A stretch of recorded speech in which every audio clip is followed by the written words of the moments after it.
estamos aqui nessa semana com o Viva a Vida, preparado de uma forma especial para você.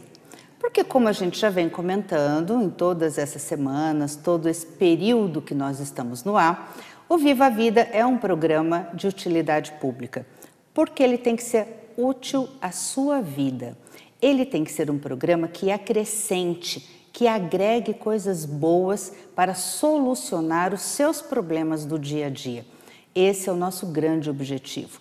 E nós abordamos inúmeros temas e trazemos profissionais assim, das melhores áreas de tudo aquilo que a gente precisa saber, renomados, pessoas que têm um cabedal de conhecimento maravilhoso, como a Amanda Alcântara. Ela é psicóloga e nós vamos abordar hoje o tema dependência química, ok? Eu acho muito importante porque hoje é um problema recorrente na sociedade, não é, Amanda? Obrigada de você estar aqui, Eu que agradeço pelo convite, né? A gente poder estar junto aqui é muito legal e muito bom. Sim, é um problema muito recorrente e as pessoas não gostam de falar de dependência química. Ah, não mesmo. Quando, é um problema que as pessoas não gostam nem de lembrar que existe, Não gostam nem de lembrar que existe, porque quando a gente vai falar de dependência química, Virgínia, as pessoas já pensam na Cracolândia e aí já causa uma repulsa, né? Isso já... A pessoa já fica distante e é uma realidade que a gente trabalha e que a gente convive todos os dias, em todos os momentos. Porque quando a gente fala em dependência química, estamos falando tanto das lícitas quanto das ilícitas. Convencionou-se e estigmatizou-se achar que dependência química é o usuário de crack ou a Cracolândia. É verdade, e a dependência química é muito além disso. É o álcool, as medicações que são lícitas, que causam dependência, né? O cigarro, o álcool, qualquer droga. Qualquer droga. O que é a dependência química? É qualquer uso de substância que você ingere, que altere o seu sistema nervoso central e altere as suas funções cognitivas e comportamentais. Então, é fisiológico. É importante as pessoas saberem que não é falta de vergonha na cara. Entendeu? Não é assim que a pessoa para quando quiser. E isso é importante também para os dependentes químicos ouvirem. Não se para a hora que quer. Não, é um trabalho... É fisiológico. Sim. Então tem que ser respeitado, sim, né? É uma doença biopsicossocial. Ela é biológica, como ela se desenvolve durante os anos, principalmente num organismo que já tem a predisposição à dependência química ou alcoolismo. A pessoa nasce dependente química? Não. Não. Então. A dependência mas existe química, essa predisposição? É genético? Também conta uma genética. Então, por exemplo, vamos pegar o exemplo das mulheres usuárias de droga, principalmente o crack, qualquer droga, vai. A gente tem casos... Ilícita, né? Isso. Temos casos, por exemplo, de mães... Na Cracolândia, por exemplo, vamos dar esse exemplo, que os bebês nascem com síndrome de abstinência. Porque as mães, porque veja, tá tudo aqui. Né? A mãe tá recebendo, essa criança está recebendo tudo. A droga, então, né? Ela está entrando na sua formação. Então, tem bebês que nascem com síndrome de abstinência. Isso é muito importante. Crianças que vêm a óbito por conta disso. Porque ela está recebendo essa droga. Não são todos os casos. Claro que isso não é não é uma regra. Né? Há exceções e crianças que eu já presenciei, né, nesse tempo todo de trabalho, nesses 10 anos de especialização na área, que as crianças nascem totalmente saudáveis. Mas, claro, que uma criança que está lá neste útero, nesta mãe, que está ingerindo, que está toda descompensada, descontrolada, a troca química, porque a mulher grávida, os hormônios já trocam, imagina... Uma mãe usuária de droga, onde todas as funções estão estabilizada. Então, a criança já nasce com uma predisposição. Mas veja bem, isso não é determinante. A genética ela não é determinante para a pessoa se tornar ou não dependente químico. O que vai determinar são os hábitos o cotidiano dessas pessoas ao uso de qualquer substância, quer medicação, quer álcool, tabaco, né? A dependência química também se refere ao tabagismo. Certo. Então, não é uma regra que todo filho de alcoólatra vai ser alcoólatra, não é uma regra que todo filho de usuário de droga será um usuário de droga. Vai depender de como essa pessoa, que normalmente o uso de droga começa na adolescência, então vai depender de como esse adolescente está encarando toda essa mudança hormonal, social, física. E também assim, as pessoas acham que é só na Cracolândia que existe a droga. Mas só que a criança chega em casa, abre a geladeira e tem lá um monte de cerveja. Ela abre o barzinho lá da sala, tem um monte de bebida alcoólica. Ela vê o maço de cigarro em cima da mesa. Ou seja, nós temos drogas dentro de casa servindo de exemplo para os nossos filhos. São drogas lícitas? São, mas são drogas do mesmo jeito. Sim, porque o que acontece, mas né? Só que a droga, isso que eu queria complementar, e você não vai me deixar mentir, né? E se eu estiver errado, por favor, me corrija. Porque é o seguinte, a droga... A gente não pode falar para a criança que a droga é uma droga, que é horrível. Não, porque a droga traz prazer. Ela traz prazer, exatamente. Não adianta falar que é ruim, que é besteira, que... Não, as consequências da droga é que estragam a vida. Porque no momento, a droga ela vai liberar os hormônios da felicidade. Sim, dopamina, serotonina... ocitocina, todas as inas que o nosso organismo tem, os hormônios da felicidade. Isso a droga vai liberar. Vai liberar. Então não adianta falar que droga é ruim. Até porque não é ruim. Tem que mostrar as consequências da droga. Cigarro mata, dá câncer de pulmão, o alcoolismo destrói as famílias e por aí vai. E por aí vai. A gente tem que realmente tomar muito cuidado com o tipo de cultura que se passa para essa criança dentro de casa. Porque se eu falo, não, beber faz mal, mas eu estou bebendo, essa criança vai olhar e falar, não, mas não faz mal, porque meu pai, que é a referência, e minha mãe, que é a referência, está bebendo, está fumando e tá tudo ok, né? Então, o discurso tem que ser diferente. Não é aquela coisa, faço o que eu mando, mas não faço o que eu faço. É bem isso, verdade? É bem isso. Amanda, daqui a pouco eu gostaria que você nos esclarecesse, por favor, como abordar o assunto das drogas dentro de casa e principalmente com os nossos adolescentes. Existe uma maneira de abordar esse assunto que é mais eficaz, porque abordar tem que ser abordado, não adianta negar, né? Não. Porque muitos pais entram em negação mesmo. Não estou vendo, não quero ver e depois aí se arrepende. Mas tem que abordar, mas como abordar isso, né? É isso que eu quero saber. Okay. E eu acho que o telespectador também. Não sai daí que a gente já volta.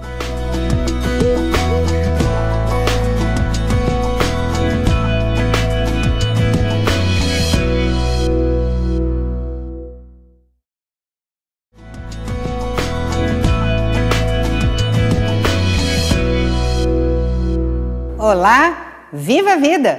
Viva a vida para mim, para você e para todos nós e principalmente para a psicóloga Amanda Alcântara, que está aqui conosco e hoje nós estamos abordando o tema dependência química. Eu deixei uma pergunta no ar, né, Amanda? Sim. Como abordar o assunto dependência química com os nossos jovens, com os nossos filhos, com os nossos adolescentes? Primeiramente, não negar o fato de que a droga ela tem sido uma válvula de escape para esses adolescentes que estão nessa busca da identidade, do seu grupo, da sua própria cultura. Esse assunto tem que ser abordado de forma direta, com eficácia, esclarecendo, dando abertura para que esse filho ou essa filha traga todos os questionamentos, traga os seus medos, porque o que nos aproxima do filho, né, o que nos aproxima do outro, Virgínia, é a conversa, é o diálogo e o afeto. Porque os pais ficam muito naquele discurso assim, se eu souber que você está usando droga, eu te mato. O filho tem que confiar no pai. Tem que confiar. E que não vai ter essa represália, né? E a confiança, senão ele não vai se abrir. E a confiança vem no diálogo. Sim. A confiança vem no diálogo, porque esse adolescente está passando por todas as fases hormonais, principalmente o menino, o homem hoje em dia, com essa... o feminismo em alta e o homem essa figura masculina está ficando cada vez mais para baixo, mais solapada, né? Isso. E aí, que lugar que tem esse homem? Esse adolescente que está tendo que se tornar um homem, ele vai fazer o quê? Então, o assunto tem que ser abordado de forma direta, muito clara, num jantar, num almoço, num café da manhã. Mas os pais e os tem que ser abordado. Tem que ser abordado. Por quê? Porque através da droga, né, os pais precisam observar muito. Através do uso de drogas, a gente está tendo índices muito altos de overdose, adolescentes morrendo por overdose com lança-perfume e os Wi-Fis da vida, refrigerante com vodka. Virgínia, isso tem matado os nossos adolescentes. Um índice em São José dos Campos com overdose de lança-perfume, drogas inaladas, misturado, destilado com refrigerante, tem sido altíssimo. E através desse beber em binge, que é o que a gente fala, beber em excesso, o abuso, é mais perigoso do que o uso na dependência.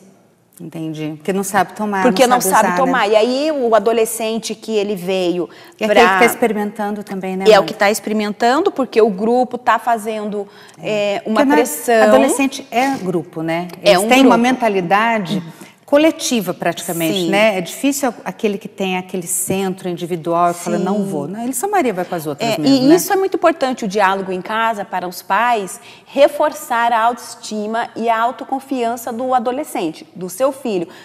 Achegue-se a ele, pergunte do que ele gosta, como que ele está, o que ele tem sentido, quais esses amigos, tenta aproximar esses amigos da sua casa, conhecer quem são esses amigos, até os pais desses amigos. Amanda, tem diferença entre o dependente químico, homem ou mulher? Não, a dependência química, quando ela começa a se instalar dentro do indivíduo, independente de classe, raça e sexo. Idade, sexo.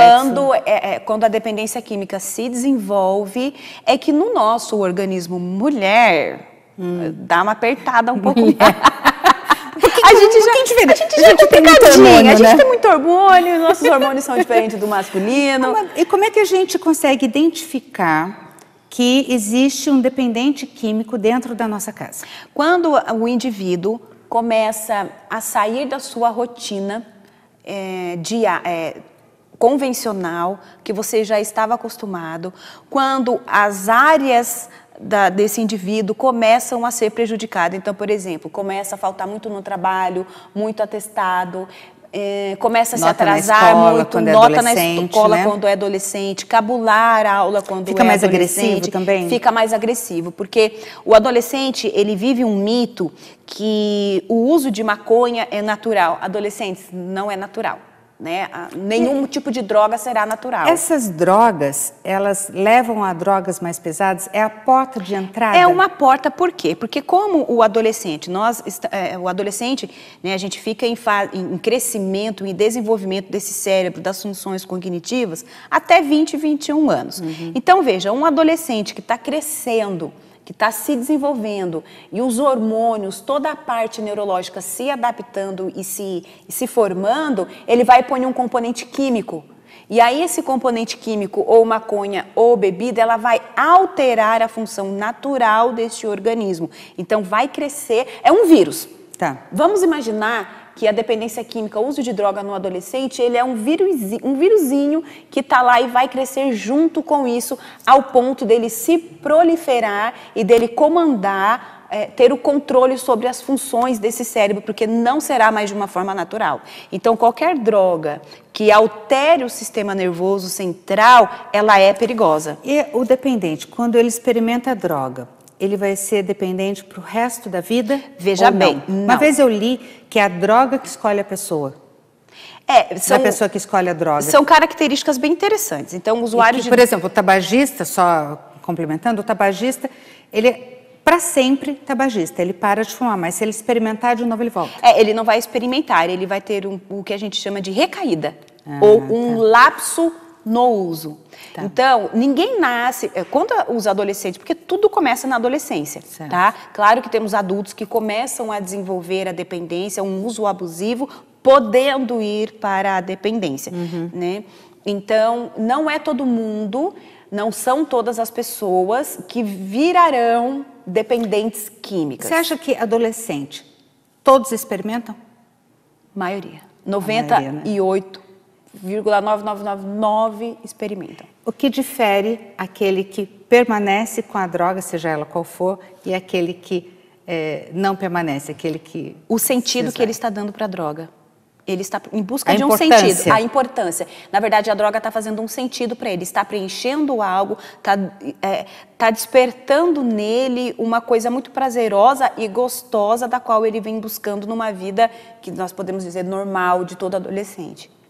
Amanda, fantástica essa entrevista. Gente, cada entrevista que eu faço aqui, eu acho que é melhor que a outra. Ai, que bom! E vamos viver a vida! E vamos viver a vida, né? Sem drogas para vivermos a vida. Viver a vida de forma saudável, né? Intelectualmente, emocionalmente e fisicamente. Isso, exatamente. Isso que a gente quer. Olha, nós vamos agora para um pequeno intervalo, Amanda, e já retornamos, porque existe muito mais para a gente conversar a respeito desse assunto, porque são muitas dúvidas. Certo. Então, a gente volta daqui a pouquinho, não sai daí, a gente já retorna.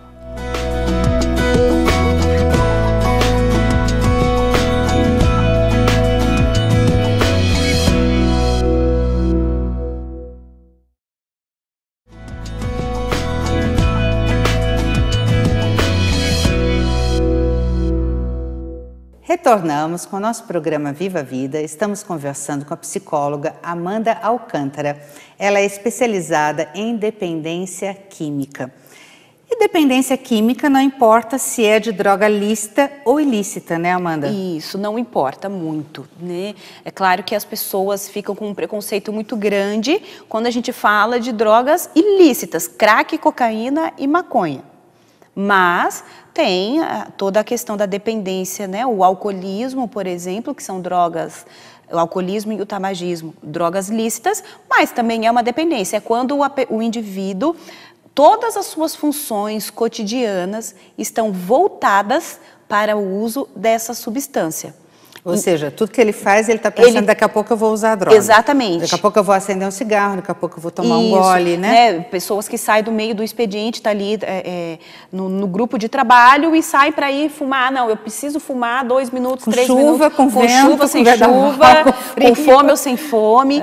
Então, para a gente discriminar, caracterizar o que é um dependente, então, quando todas as funções dessa pessoa, homem ou mulher ou adolescente, ela passa a ser toda envolvida para este uso. Então, as pessoas que estão na dependência, que estão bastante degradadas, já algumas vão para situações de rua, outras casamentos que são perdidos, outras situações, muitos perdem emprego. Uma dúvida que eu tenho e que pode ser dos telespectadores também é o seguinte: a pessoa que é dependente, ela é para sempre dependente daquela droga? Por exemplo, a pessoa fuma.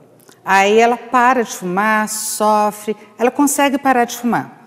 Mas se ela tiver uma oportunidade, ela vai ter recaída, ou se ela experimentar, ela vai voltar a ser tabagista? Ou ela é tabagista para o resto da vida? Ela não vai parar, ela não vai deixar de ser tabagista. Ela será um tabagista em recuperação.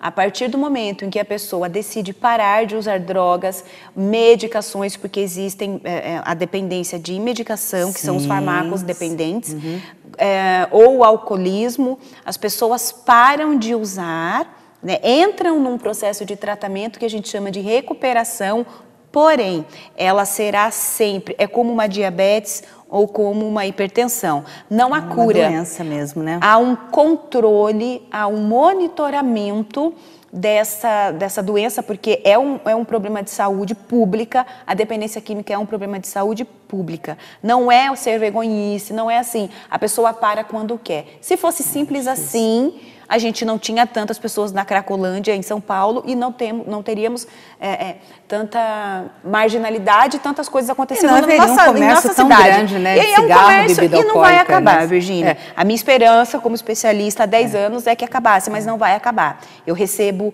na clínica onde eu trabalho muitos e muitos adolescentes. E a questão do tratamento, você falou em clínica, agora eu lembrei. Como que é o tratamento de um dependente químico? Pode ser compulsório, somente voluntário, ele tem que querer ou a família tem que autorizar?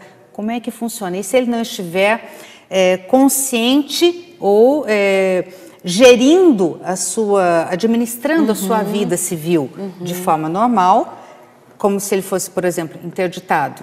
De fato, Sim, né? Não de direito, mas de fato. Ele pode escolher se ele quer ir ou se ele não quer ir? Ele não tem escolha? Olha, isso é um assunto tabu entre os gosta de profissionais, assunto complicado entre os profissionais da área de saúde, entre os veículos de prefeituras e etc. e tal. Alguns veículos de prefeitura não são a favor de internações, eu sou muito a favor da internação, porque veja, um indivíduo que está fora totalmente das suas funções, colocando a sua própria vida em risco através de doenças, as questões de tráfico e tantas outras coisas que são muito perigosas. Não só para terceiros, mas para ele também, para a própria pessoa, porque há muito índice de suicídio. Eu mesmo perdi amigos que após cessado o uso da cocaína se mataram enforcados. Por conta de uso de droga. Então, as formas de tratamento são diversas. Mas por causa da abstinência?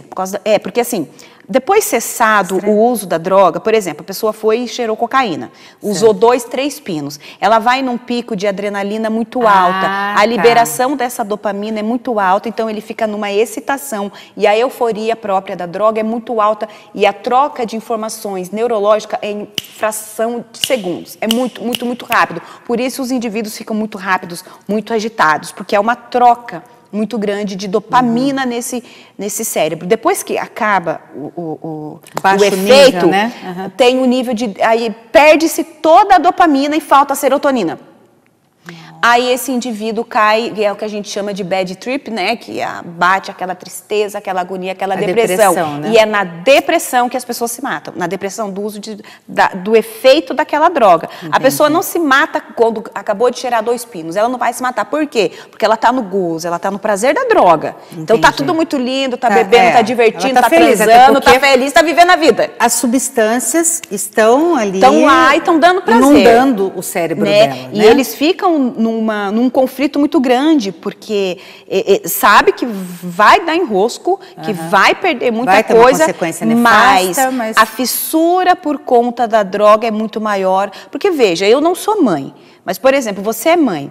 Para você largar o seu filho dentro de casa, para você vender tudo que tem seu filho e você ter R$10 e não comprar pão e comprar droga para uma mãe, é porque algo é muito mais forte do que você. É complicado. Então, isso não é uma vergonhice. E é compulsório ou não é compulsório? Tem internações, tem tratamento compulsório e tratamentos voluntários.